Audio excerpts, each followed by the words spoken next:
AAA Pawn and Armory has a wide selection of slightly used items such as TVs, guitars, golf clubs, tools, jewelry, and more. They also have a large inventory of rifles, shotguns, and handguns, as well as ammo in stock. So whether you are looking for your next firearm, TV, or other item, or you just need to cash a check or pawn something for a little extra money, don't go anywhere but AAA Pawn and Armory, 132 West Kansas Avenue in Garden City. It's coming! It's headed right for us! It's already here! Garden City Wind Baseball returns. Then you can catch all the action on Dry River Radio. Swung on and hit deep. Back to the track, to the wall. Touch them all, Dom and Buddy. We're tied at 7. Join the award-winning broadcast team and hear every game, home and away, on the Dry River Radio app or dryriverservices.com. O'Donnell comes set. The pitch. Swung on and missed, strike 3. He strikes out the side, and Garden City is going to the Mountain Division Championship Series. The Garden City Wind will look to run it back as Mountain North champs and look for that elusive Mountain Division Championship and a Pecos League title as well. Hear all the action starting May 28th, right here on Dry River Radio.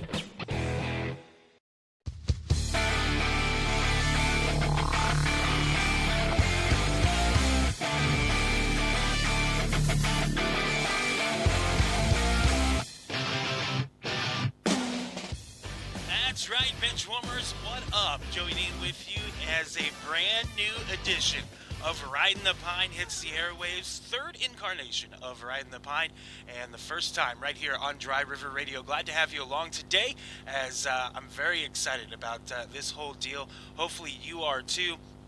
I think it's going to be a lot of fun here over the next little bit, next hour today. Tonight, we will have a special show for you. It will be the Riding the Pine After Hours. It'll be the first ever After Hours event.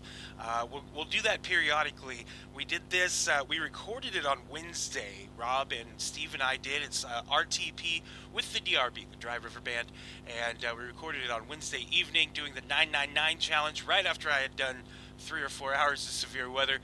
We did the 999 challenge. If you're not familiar with that, you have to drink 9 beers and eat 9 hot dogs in 9 innings, 1 for each inning as you go along. So it gets a little challenging on a game that goes as fast as the one we picked. We had the Angels and the Pirates the other night is the one that we picked, and it got a little bit scary there for me and Rob, about the 4th or 5th inning, but we powered through, and we ended up finishing the 999 challenge. You can see how it all shook out, some of the conversations we had.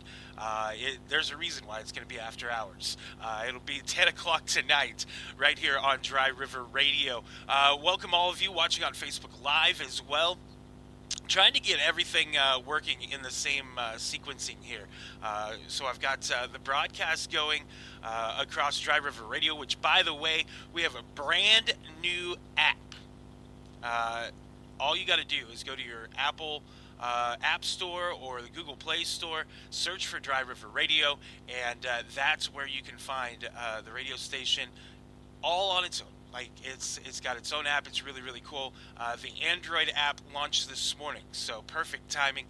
You can go download that, keep you up to date on everything. Here's some great music. We play everything on Dry River Radio, whether it's a little bit of rap from the 90s or some 70s rock and roll, country, local artists. We play it all right here on Dry River Radio. We'll have some specialized shows, Red Dirt show coming up soon, an oldies show, or classic rock, I guess, show we'll be doing, a handful of different things. So stick around with us. Make sure you go like us on Facebook to keep up with everything. Right now we're doing the severe weather only on Facebook.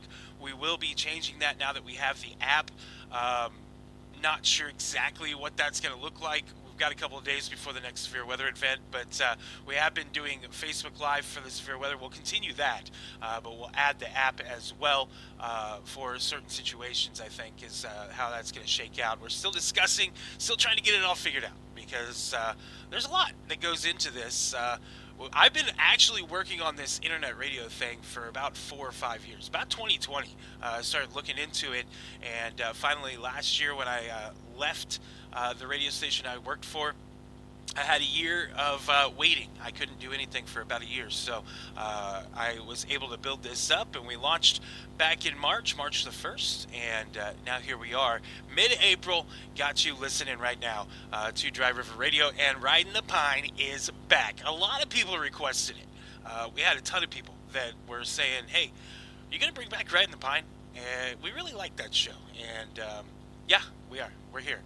Expecting Rob to join me a little bit later in the show. I've got a Zoom meeting set up for it. And, excuse me, he's brewing beer right now. That's why he's not here live with me. But we'll see if we can get him set up. Once again, we're trying to run different things here, so it may work. It may not work. I don't know. About like the Royals. Sometimes they work, sometimes they don't. The last 4 games, they've worked well. They swept the Rockies in a 3-game set doubleheader yesterday, beat the Tigers in the final game of that series, although they lost the series to the Tigers. The Tigers won the first 3 games of the series. Finally, the Royals offense woke up and scored some runs. That's been the problem, is scoring runs here of late. They've lost a bunch of games where they just didn't score enough. Had plenty of opportunities. That's the thing. They've gotten on base. They just haven't been able to capitalize. They've run themselves into outs. It's just been a struggle the last couple of weeks for the Royals, but just what the doctor ordered. They got the Rockies, and they swept the Rockies in a 4-game series. Now they get the Astros for 3, starting tonight at 6:40. It's going to be at home. It's Fireworks Friday. That's good news. Tomorrow's Champions bobblehead night, a Mike Moustakas bobblehead giveaway, and then UMKC Day on Sunday. So if you're planning to make the trip up to Kansas City for the Royals, that's what you got to look forward to the next 3 days before they have Monday off. Then they get a couple of games against the Rays to finish out the month. But excuse me, the Astros not particularly playing well. They're playing okayish. But 13 and 11 on the year. They're just half a game out in the West, but they've played a lot better of late. And just like the Royals, they're on a win streak. The Astros on a 3-game win streak. Royals on a 4-game win streak. The thing that bothers me right now about the American League, when you look at the run differential, and I had a conversation with one of my friends, JR, the other day, and there's only 4 teams with a positive run differential in the American League. The Yankees are plus 31. The Rays are plus 8 with a losing record, by the way. The Tigers are plus 30. The Mariners are plus 4, and I guess there's 5 of them. The Astros are plus 11. Everybody else is negative in the American League. And as you would expect, the 3 division leaders have positive run differential. Mariners just barely at plus 4. But then there's a second-place team in the Astros at plus 11, and a fourth-place team in their division at 11-14, the Rays at plus 8. The run differential is just crazy right now. And then you look at the National League, and all but 6 teams are positive run differential. And we kind of discussed, interleague play has some factor in it, but there hasn't been as much interleague play as that would lead you to believe. The National League is very offensively heavy. You look at the Cubs and what they were able to do against the Dodgers the other night. Those 2 teams putting up double digits. You look at the Mets, they've been hitting a ton out of the ball. 105 runs scored, only allowed 69 on the year for the Mets. Their pitching staff is outstanding when it comes to run prevention. That's the lowest runs allowed in all of baseball. You got the Giants, who have put up quite a few runs. The Brewers. The NL Central is crazy because 4 of the 5 teams in the NL Central are 120 runs or more scored on the season. That's insane. That's just crazy. Only on the American League, only 2 teams are above 120 runs. That's the Red Sox and the Yankees. Only 2 in the entire American League. But 4 of the 5 teams in the NL Central are over 120 runs scored on the year. That's crazy. The offensive firepower in the National League is absolutely ridiculous. And the thing is, you've got the universal DH, so you can't blame it on pitching to pitchers, which was always a bull crap argument anyway. But it's evened out now. just the National League is stacked with hitters. You look at some of the guys in the National League, Ohtani, Kyle Tucker now in the National League. He's hit well. It's just a very, very stacked National League. American League, you don't have quite as much firepower. There's some talent over there, but it's not quite as stacked as what it is in the National League. So when you look at this Royals team, currently 84 runs scored on the year, that's not going to cut it. That's on the low end of all of Major League Baseball. Looking here, only the Rockies with 77, the Rangers with 80, the White Sox with 78. That's the only teams below the Royals on runs scored. Runs allowed, they're not bad. 100 runs allowed, that's about middle of the pack in all of baseball. It's actually toward the better half of things, toward the top end. But runs scored, no, it hasn't been good. That's why they're minus 16. You remember last year, most of the year they were in the plus category. That's why they hung around as long as they did. That's why they ended up getting a wild card. They need some bats to really, really wake up. Salvador Perez had a good day yesterday. It's good to see that. But Pasquantino has struggled. They sent down Melendez.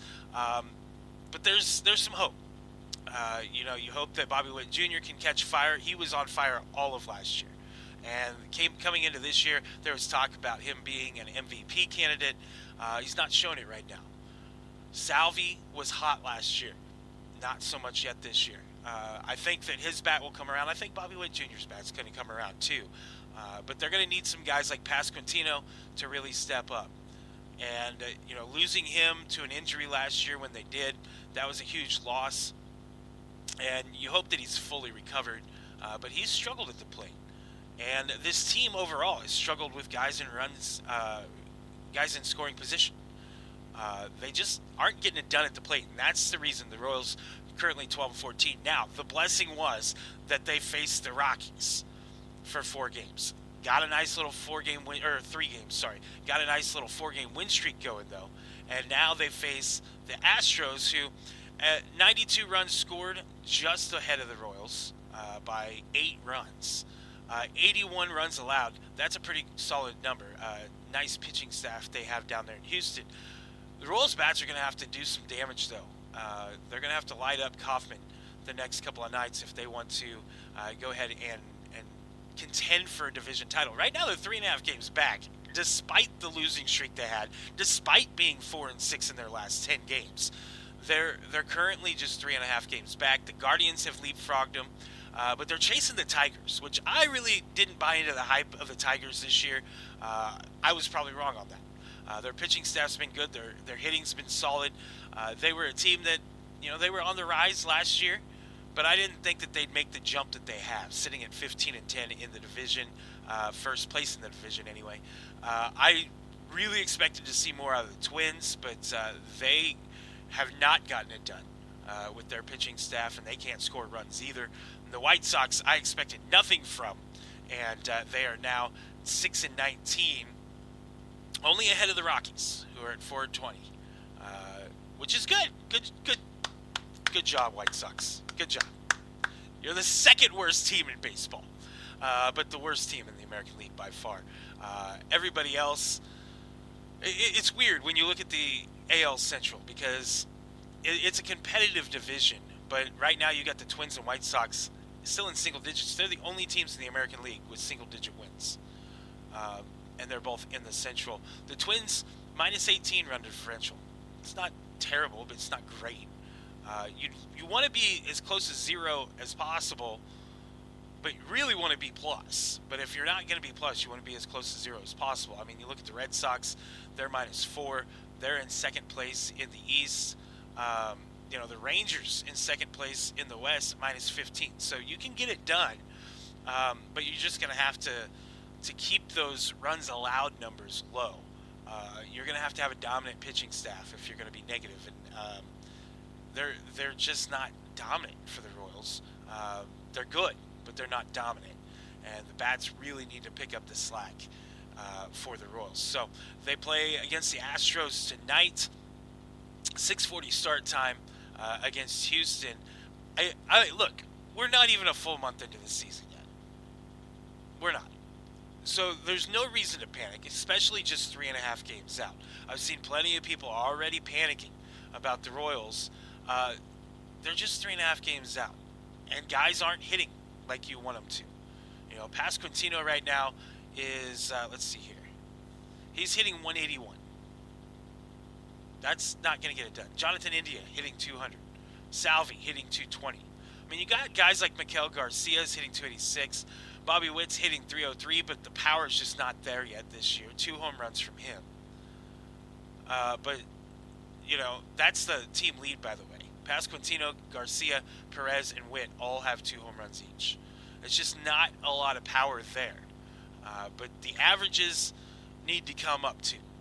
You know, you can hit solo home runs all day. The perfect example is Mike Trout in Los Angeles with the Angels. You know, Mike Trout had, the other night we were talking, he had 8 home runs and 16 RBIs. That's not good. You got to have guys on base. The home run's great, but hitting a bunch of solo home runs isn't as good as hitting 3-run shots, 2-run shots. You got to get guys to set the table. You got to have guys doing that. And then you can have the power do its thing. You know, you think about the 100-plus RBI seasons from Albert Pujols when he hit 30 home runs or whatever. You know, that's what you want. That's the ideal thing from your power guys. And if you have a couple of guys that can do that, you've got a heck of an offense. But you have to have an offense around them that gets on base, stays on base, doesn't get picked off in stupid situations, which we've seen the Royals do a number of times. They've run themselves into outs so many times this year, which is fine if you're aggressive. But you got to, at some point, bring guys home. You have to clear the bases. And they just haven't been able to do that so far this year. So that's my concern right now. It is starting to warm up. Hopefully the bats warm up too.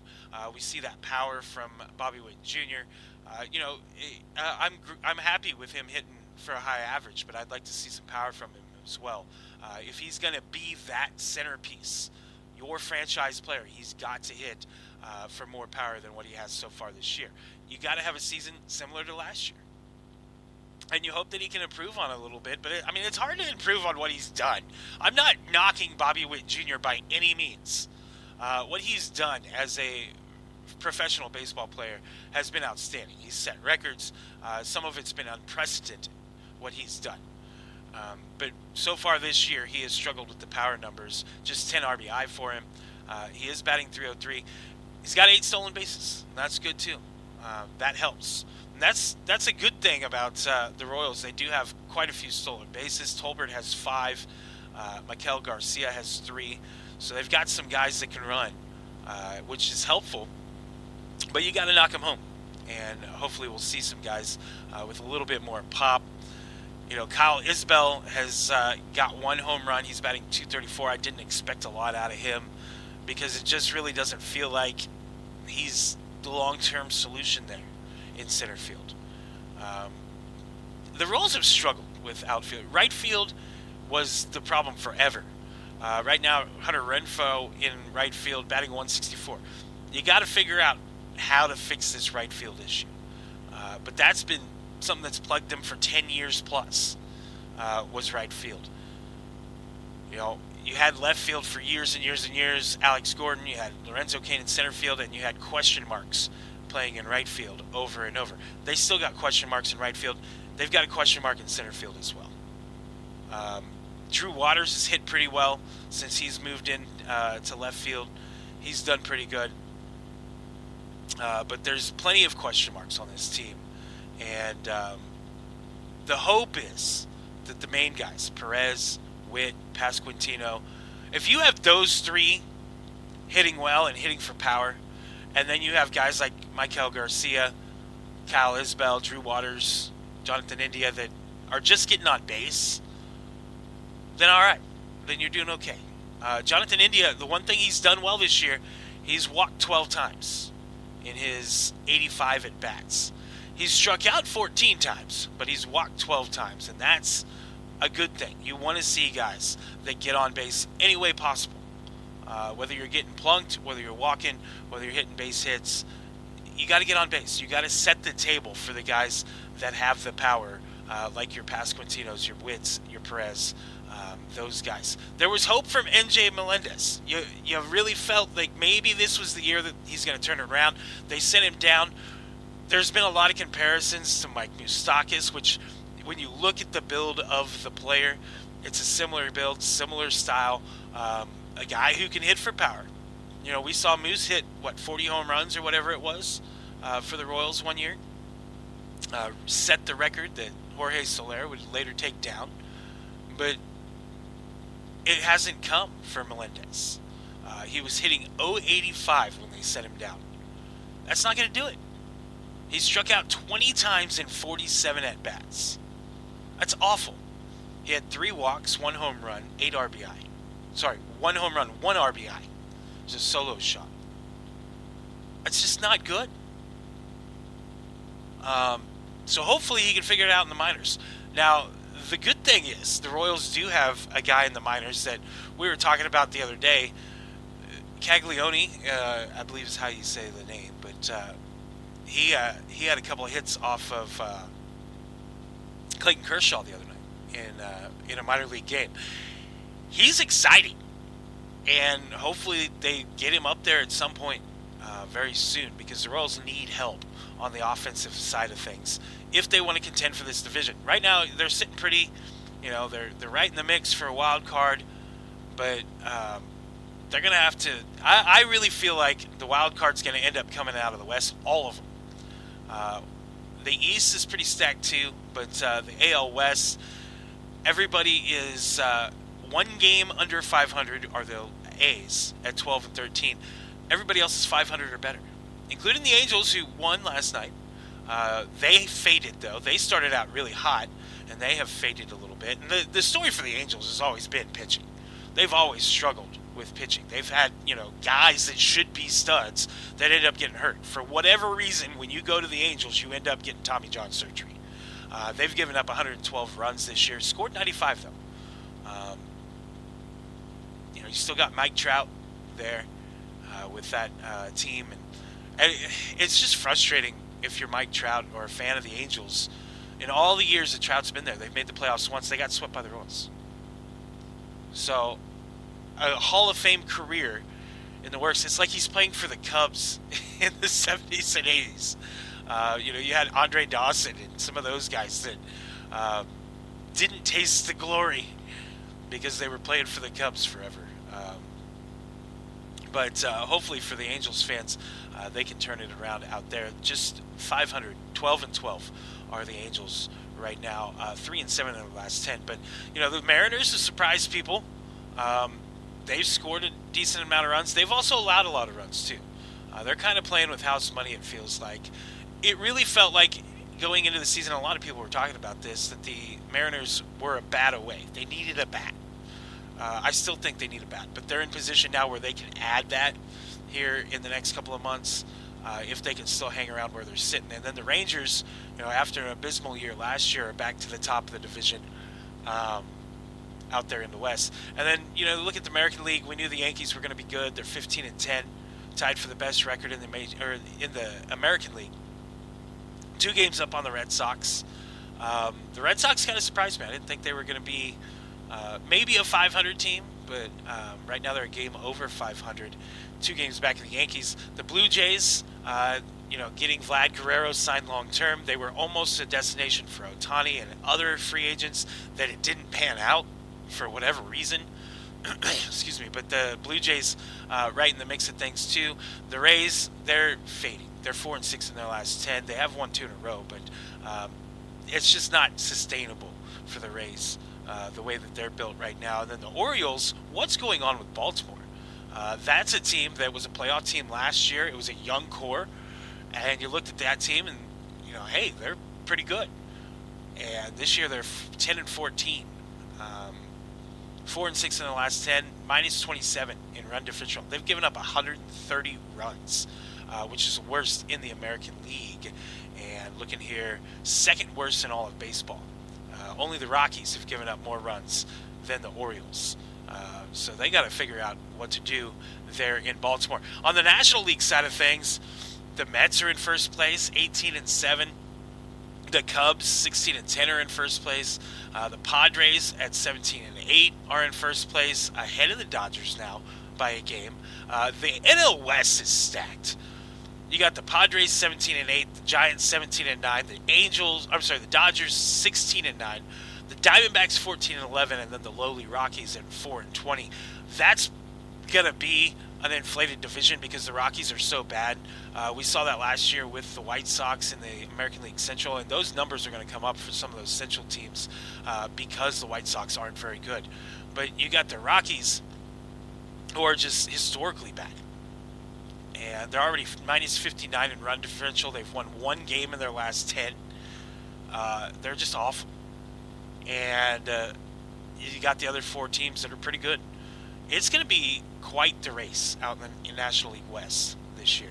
And, you know, the Padres, the Giants, the Dodgers, they're your three-horse race, but don't count out the Diamondbacks. That's a very dangerous team. They're going to hang around for quite a while. You may have a situation in both the American League and the National League this year where the wild cards all come from the same division. That's entirely possible, and it could be the West for all of them. Which is crazy to think about. It's crazy to think about the fact that the A's, in the midst of their move and chaos with their ownership and their fan base and everything, they're just a game under 500. They're playing some pretty good baseball out there in Sacramento. And I know people have embraced them out there. I've seen a lot of people complaining about the fact that they're playing in a minor league stadium. But why is that a big deal? You know, they're putting butts in the seats. They're playing in front of, you know, a packed house instead of a cavernous wasteland that was the Coliseum in Oakland. You know, they've got a fan base that's excited about baseball. They're in the capital city in Sacramento. You know, why is that a bad thing?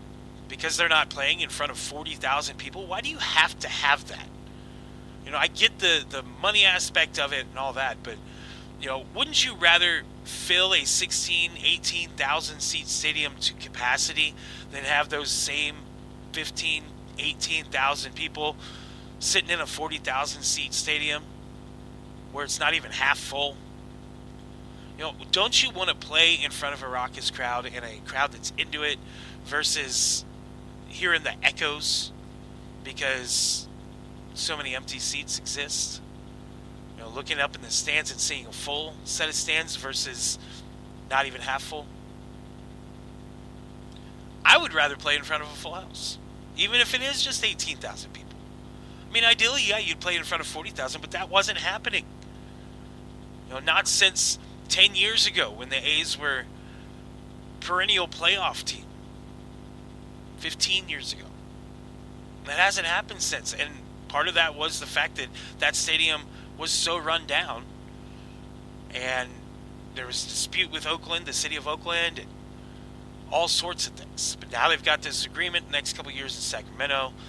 Eventually, the idea is to go to Vegas, and then they'll have their big, 60,000, 40,000 seat stadium. But I'd rather play in a place like Sacramento. I just like the smaller atmosphere, the cozy setting. You look at the pictures of that ballpark, video of that ballpark, it's really a cool ballpark, really nice. I think some of these teams do have too big of stadiums. I mean, how many years were the Rays a perennial playoff team, a contender, went to a couple of World Series, couldn't even fill the Trop? Why do you need all those seats if people aren't going to show up? Wouldn't you rather sell out? I would.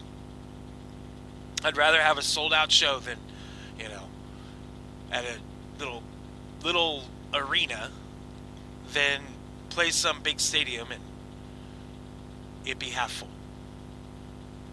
I mean, I'm grateful to do either one, but to me, it's just a dumb argument. And I get the money, like I said, I get the money aspect of it.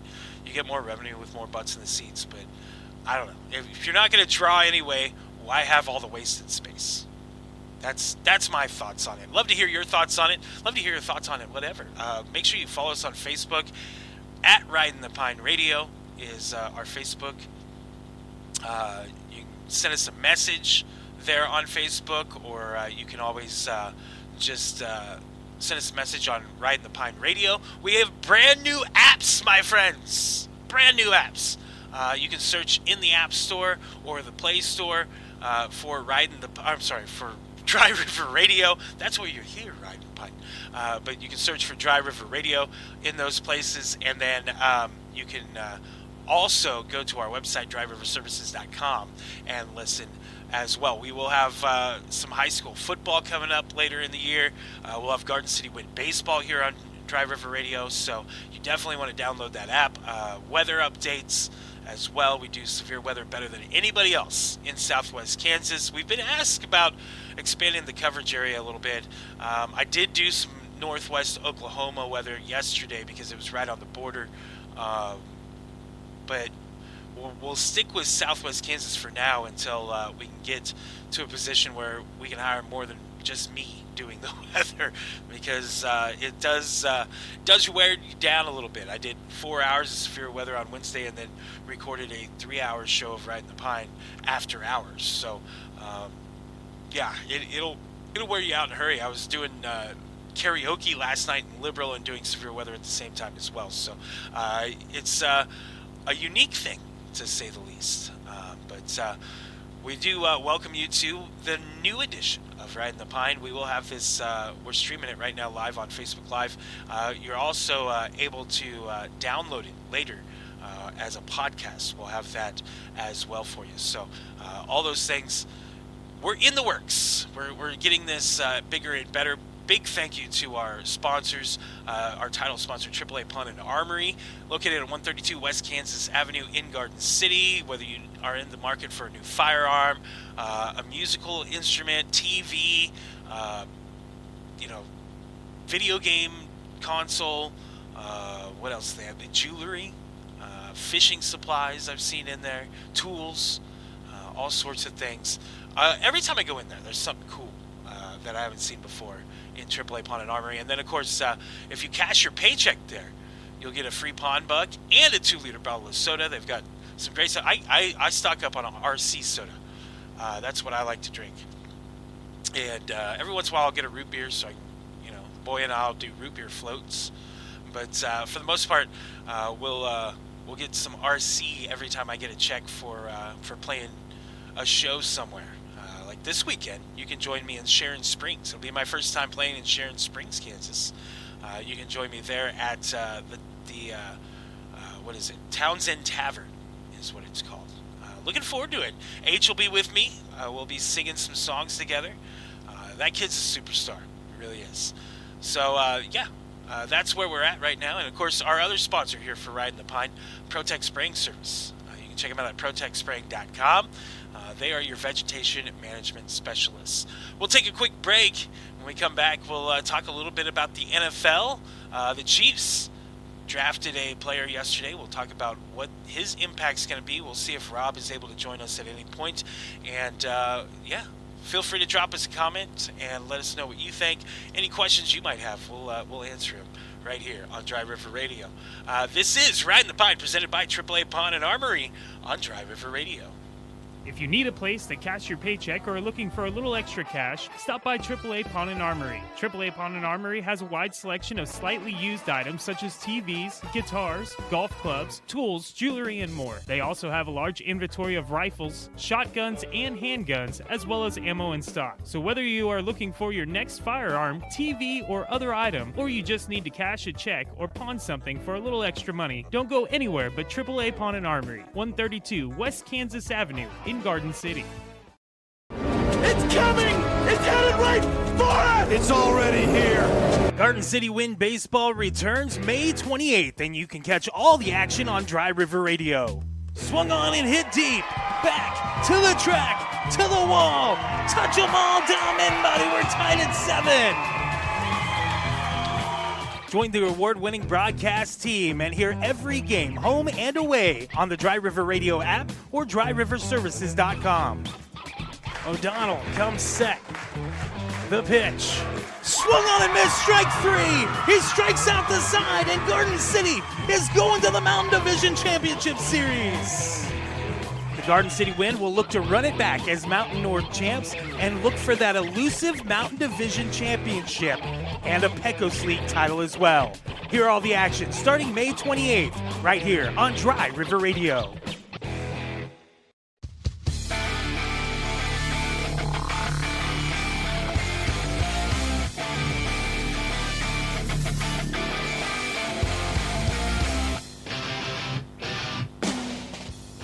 Riding the Pine, presented by AAA Pawn and Armory, right here on Dry River Radio. Joey Dean hanging out with you here on a Friday. Happy Friday to you.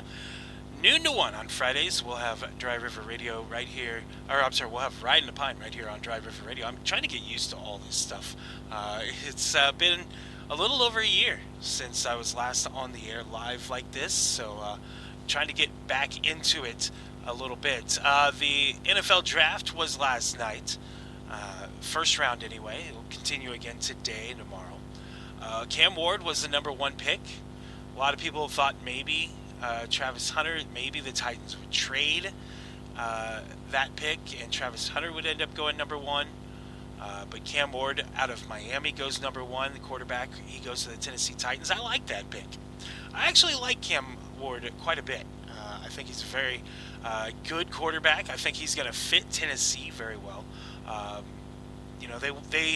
They haven't had, Ryan Tannehill had a couple years that were pretty good. They've had a couple years here and there that have been decent, but really they haven't had that guy since Steve McNair, Aaron McNair, and Cam Ward's kind of that guy. I think he's going to be that guy. He's going to be that franchise guy that the Titans have been looking for. They've drafted a number of quarterbacks trying to fill that void. Vince Young. Who was it they just had? I can't remember. Will Levis they traded for. Was it Bryce Young? Oh, no, he was with Carolina. I don't know. There was a handful of them. But Ryan Tannehill was the best one out of the group. Which is kind of scary to say if you're a Titans fan. Now they got Cam Ward. I think he's going to be good. He was good in his stops at Immaculate Word, Washington State, and then over in Miami last year. 10-win season for the Hurricanes. That's great. I think that's a fantastic pick. A lot of people were thinking that they were going to trade that pick and maybe go after quarterback next year. You have Manning in the draft next year. There's no guarantees in the draft, whether it's this year or next year. There's no guarantee with Cam Ward. There's no guarantee with Travis Hunter. We saw Shedeur Sanders drop out of the first round. He dropped like a rock. And Cam Ward is a very talented quarterback. Shedeur Sanders is a very talented quarterback. Their mannerisms are polar opposites. And I think in the NFL, there's room to be a flashy guy, but not if you're a starting quarterback. Because that is proven to not work. Until he got his act together, Baker Mayfield was kind of borderline. But he got his act together and he stopped some of the antics. And he's become a very good NFL quarterback. Johnny Football couldn't get his act together. He was a flashy, in-your-face guy. There's been a bunch of those guys that ended up being busts. And I think that's what the NFL's scared of. That's why Sanders dropped the way he did, because he is that flashy, in-your-face, arrogant guy. The fact that he only had, a 13-12, 13-11 record as a starting quarterback in Colorado, that probably doesn't help much either when you really think about it, because he had the best player in college football in Travis Hunter to throw to. Travis Hunter ends up going number 2 to the Jags last night. That's a good pickup for the Jags. Should help that offense out. Should help the defense out. The question is he going to be a two-way star or a two-way player, period, for the Jags? Is he going to be able to hold up to the rigors of an NFL schedule as a two-way player? That's incredibly difficult. The Giants took Abdul Carter with their 3rd pick. Then they later took Jackson Dart as quarterback with the 25th pick. I like both those picks. I don't know that Jackson Dart is going to be the answer for the Giants. They hope he is. Brian Daboll loves him. That's the reason they took him. They traded up to take him. Carter was, that's a blue chip guy. That's, going to be a really solid guy on that defensive front for the Giants. And, you know, potentially you have a star on each side of the ball in the same draft if you're the Giants. So it could be a good deal. A lot of talk about the Browns, who made the trade with Jacksonville instead of taking Travis Hunter themselves. They made the trade, traded down, ended up taking Mason Graham. I thought it was good what the Browns did. They got a nice haul back.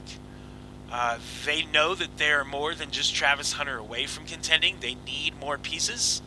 And so they were able to buy draft stock, which is huge for a Cleveland team that's rebuilding. Ashton Jeanty went to the Raiders. That one stung a little bit because I hate the Raiders. He's going to be a stud. I'm fully on board with Jeanty, and you know, the Vegas Raiders are going to be tough. The entire division, the AFC West, is going to be tough. You know, we saw the Broncos accelerate last year. The Chargers have hung around as, you know, pretty tough out. And the Raiders are going to be good. They're building something in Vegas. It's going to be tougher and tougher as the years go by. And it's just the law of averages anyway. But it's going to be tougher and tougher for the Chiefs to continue their dominance of the West because the teams in the West are getting better. Some other notable things for my Colts: they picked up Tyler Warren. I just, until they figure out the quarterback situation in Indianapolis, I'm just not excited about the Colts prospects at all. And then you get all the way down, like I mentioned, Jackson Dart, the only other quarterback other than Cam Ward to go in the first round. And then you get to pick number 32, as the Chiefs made a trade with the Eagles. The Eagles took Jod Campbell. The Chiefs took Josh Simmons. So let's look at Josh Simmons here. He is the 32nd overall pick in the first round, the last pick of the first round. He played 2 seasons at Ohio State. Missed the 2024 season due to injury after just 6 games. Played and started in 19 games, though. Started all 13 in 2023. He was a varsity letter winner. Started 31 consecutive games in his time at San Diego State. He was 2024 honorable All Big Ten Conference and spent 2 seasons at San Diego State. He went to Madison High School in California before moving on to Helix High School. He was a consensus 4-star prospect as a senior by 24/7 Sports, Rivals, and ESPN. Rated as the top 20 guard in the 2021 recruiting class by ESPN and 24/7 Sports. 100% what the Chiefs needed to do. They needed to tackle. They need help on that offensive line. They get a 6'4", 317-pound guy who played at a big college in Ohio State. It is a little shaky that he was injured and missed part of the 2024 season. You hope that he can bounce back from an injury and be fully healthy. But, you know, this is a guy that could be a mainstay on that offensive line along with Creed Humphreys. You know, you need to build. If you remember back in the 90s, the Chiefs had an offensive line that, you know, was dominant. You know, they had running backs that benefited. You know, you look at the days of Priest Holmes and oh man, I gotta think back, Marcus Allen days and some of those guys. That's because. Partially because they were stud running backs, but partially because they had an offensive line that had played together year after year after year. And, you know, you had some guys like Will Shields and other Hall of Famers on that offensive line. That's what the Chiefs need to build here. And you have that in your center in Creed Humphrey. This guy may be that next piece that they need. But either way, they got to figure out a way to protect Patrick Mahomes, 1, and 2, create running lanes for the running backs. They ended up swinging and missing with Clyde Edwards-Helaire, which I remind my friends every year that I hated that pick in the last part of that draft. I didn't want them to take a running back. They took a running back, and Clyde Edwards-Helaire had, one good or half a good season, and then ended up being a bust. That's the thing, though. The draft is so hit and miss. It is 100% hit and miss. And so, just hoping to hit is, it's a gamble. The whole thing's a gamble. We were talking a minute ago about Cam Ward going number 1. It's still a gamble, even though I think he's going to be good. And a lot of people think he's going to be good. Everybody in Tennessee thinks he's going to be good. It's still a gamble. There were Bills fans that were upset with the pick of Josh Allen. There were Chiefs fans upset with the pick of Patrick Mahomes. You never know for sure. There were so many unknowns about Patrick Mahomes. Anybody that tries to tell you that they knew 100% without a doubt Patrick Mahomes was going to go win 3 Super Bowls and go to 5 and blah, blah, blah, you're full of crap. Nobody knew that.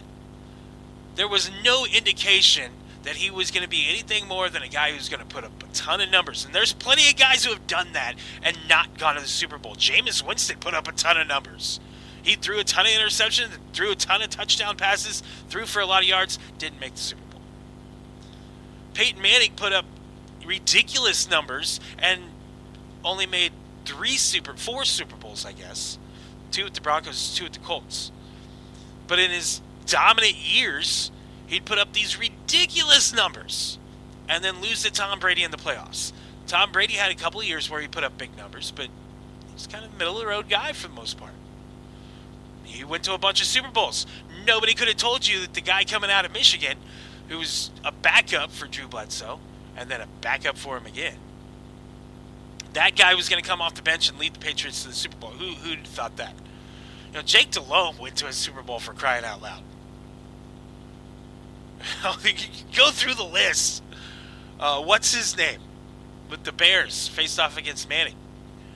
I can't remember his name all of a sudden. But you never thought he'd go to a Super Bowl? Nobody could have told you that Patrick Mahomes was going to go to 5 in his first 5, 6, 7 years. No. Nobody could have told you that. The odds are, when it comes to quarterbacks, more often than not, they become busts. And there's a lot of factors that go into it. Some guys get thrown into the fire, and they just aren't ready for it. Ryan Leaf. Some guys are ready for it. Look at last year in Washington. Some guys have to struggle first. Peyton Manning in Indianapolis. They were bad. He was bad his first year. But they gave him the opportunity to grow and get better and built around him. And that's the other thing. That's another factor. There's plenty of times that guys have been drafted, the team hasn't built around him. You look at the guys who have gotten second chances in places and turned them in. Geno Smith right now. I would say Baker Mayfield in that group, but Baker took the Browns to the playoffs. They just did him dirty. It was ridiculous. And he bounced around and finally found a home there in Tampa. So the odds of a guy being a bust, pretty high. There's a lot of misses in the drafts. Don't let Mel Kiper or anybody else try to tell you that they know for certain that a guy's going to be great, because a guy could get injured. He could get into his head, struggle, and mentally lose focus. There's so many different factors.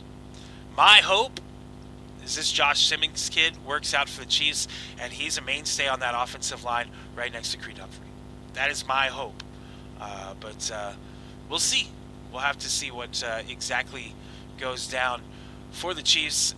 Draft day number 2 going to get underway here in a little while, and we'll see what they do in round number 2. But right now, round number 1, Chiefs pick up a tackle, offensive tackle, which they desperately needed to do anyway. So, yeah, that's where we're at with the NFL draft. And, I talked about Sanders dropping. Lots being made of it. The fact that he had a draft room built, that's your focus isn't on football at that point. Your focus is on you. And it's hard in a game like football that is very much a team sport. It's hard to have a guy who's a leader who focuses just on himself. And that's why the NFL collectively said no in the first round. We don't need that type of distraction. And hopefully this humbles him a little bit. Hopefully it's a little bit of a wake-up call. Everybody's talking about, well, it's going to be a chip on his shoulder. Yeah, it should be. It should be a humbling experience, too. Like, maybe I should change the way I do some things. Maybe I should be a little less flashy. I don't care if a guy's flashy or not. Like I said, we watched it with Baker Mayfield. We watched it with Johnny Football. We've watched it with a number of other quarterbacks, a number of other players.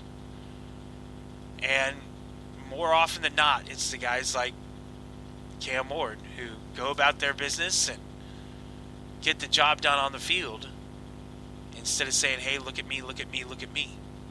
Those are the guys that have long, successful careers in the NFL. And we'll see if Cam Ward is able to do that. We'll take one more break, come back and do the picks for the week, or for the weekend tonight. We've got Oklahoma City Thunder basketball tomorrow. Huge comeback last night against Memphis. I was listening to it on the radio. 29 down and came back and won it last night. So they're up 3-0 on the Grizzlies. But we'll take a quick break, come back and talk about some picks as we wrap up show number 1 of the third incarnation of Riding the Pine right here on Dry River Radio. It's presented by AAA Pawn and Armory. If you need a place to cash your paycheck or are looking for a little extra cash, stop by AAA Pawn and Armory. AAA Pawn and Armory has a wide selection of slightly used items such as TVs, guitars, golf clubs, tools, jewelry, and more. They also have a large inventory of rifles, shotguns, and handguns, as well as ammo in stock. So whether you are looking for your next firearm, TV, or other item, or you just need to cash a check or pawn something for a little extra money, don't go anywhere but AAA Pawn and Armory, 132 West Kansas Avenue in Garden City. It's coming! It's headed right for us! It's already here! Garden City Wind Baseball returns May 28th, and you can catch all the action on Dry River Radio. Swung on and hit deep. Back to the track, to the wall. Touch them all down, everybody. We're tied at 7. Join the award-winning broadcast team and hear every game, home and away, on the Dry River Radio app or dryriverservices.com. O'Donnell comes set. The pitch. Swung on and missed, strike 3. He strikes out the side, and Garden City is going to the Mountain Division Championship Series. The Garden City Wind will look to run it back as Mountain North champs and look for that elusive Mountain Division Championship and a Pecos League title as well. Hear all the action starting May 28th right here on Dry River Radio.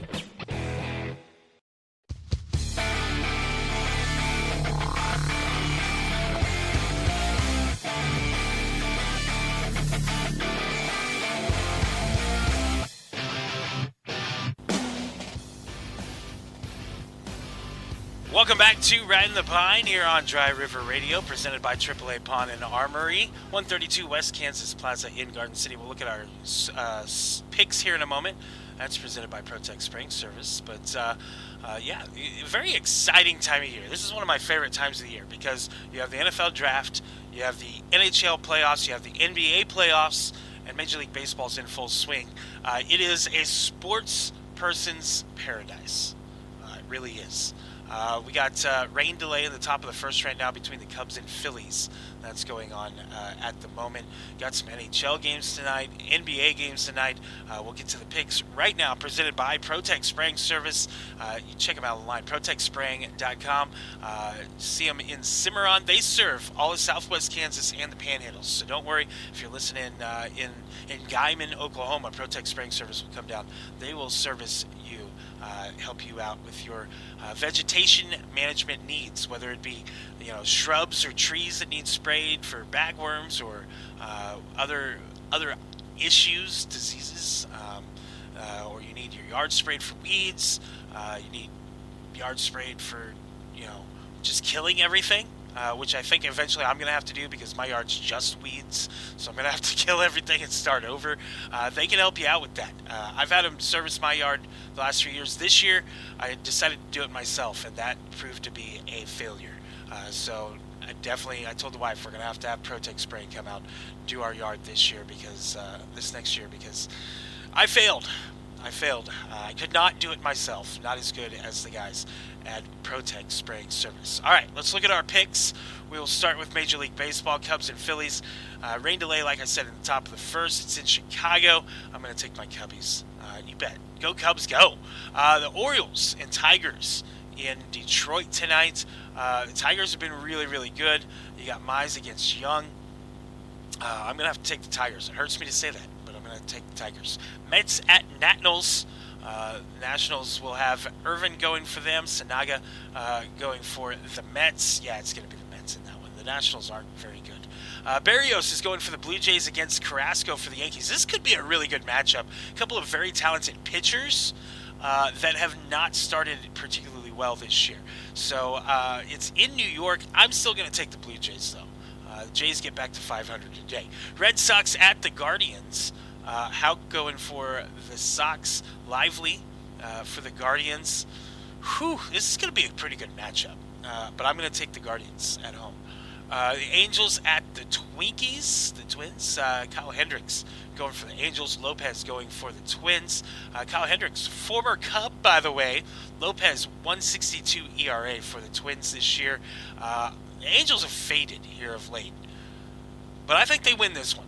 I think they get off the schneid and do that. The Royals and Astros. Seth Lugo going for the Royals. Wezinski going for the Stros. Give me the Royals at home. Give me Fireworks Friday. Yeah, give me the Royals. The Brewers at the Cardinals. Patrick at Liberatore for the Cards. I'm going to take the Brew Crew in this one. Reds at the Rockies. It doesn't even matter who's pitching for the Rockies. I'm going to take the Reds because the Rockies are awful. The Braves at the Diamondbacks. Braves starting to come back after starting very, very awful to start the year. This is a pretty good pitching matchup, too. A couple guys struggled to start the year. Zach Gallen for the Diamondbacks against Chris Sale for the Braves. Give me the Bravos on the road. Give me Chris Sale, baby. Marlins at Mariners. Quantrill going for the Marlins. Gilbert going for the Mariners. Give me the Mariners. I like Logan Gilbert. He's a very talented pitcher. And it's at home for Seattle. The Rays at the Padres. Baz going for the Rays. King going for the Padres. Give me King because 3-0 with a 2.57 ERA. That's pretty good. 2-0 with the 3.22 ERA is pretty good for Baz, too. This could be a pretty good game. Don't do the 999 challenge this one. There's probably not going to be a lot of runs scored, but give me King and the Padres at home. White Sox at the A's, late game tonight. Burke at Severino for the Athletics. Give me Severino and the A's because the White Sox are bad. Pirates at the Dodgers. Skeens against Yamamoto. This is what you get MLB TV package for. This game right here. This is going to be a heck of a game. The Dodgers have struggled a little bit of late. Pirates aren't as bad as the record may indicate. I'm going to take the Dodgers at home, though. I'm going to take them at home. And the Rangers at the Giants. Evaldi going for the Rangers. Verlander for the Giants. Give me Evaldi and the Rangers. Yeah, that's right. On the road for that one. In the NHL tonight, playoff hockey. The Capitals at the Canadiens. As Washington leads this series 2-0. I think they go up 3-0 tonight. Hurricanes at the Devils. That'll be on TBS and Max tonight at 7 o'clock. Carolina leads this series 2-0. Give me the Devils, though, at home in a win. And then the Oilers hosting the Kings. LA leads the series 2-0. This is a pretty tight series, really. I think the Oilers get their first win of the series tonight as well. Celtics at the Magic in the NBA. Boston leads the series 2-0. I think they go up 3-0 on the Magic. Pacers at the Bucks. Indiana leads the series 2-0, but I think the Bucks get their first win of the series tonight. And the Lakers at the Timberwolves. Series tied 1-1. Give me the T-Wolves. Yeah, Edwards and the T-Wolves over Doncic and the Lakers. And that's not just because I hate one of the guys on the Lakers team. It's because I really think that the Seawolves are going to win that one. So that will do it for the first ever Riding the Pine here on Dry River Radio. Big thank you to everybody who helped make this possible, and big thank you to you for listening. Hopefully you share us with your friends. Go download the Dry River Radio app on your App Store or your Play Store, as it is now available on Android and Apple. My name's Joey Dean. I will rejoin you tonight at 10 o'clock for Riding the Pine After Hours, and then next Friday at noon for another edition of regular Riding the Pine. Maybe Rob will be with me then. Till then, have a great night. We will see you next week.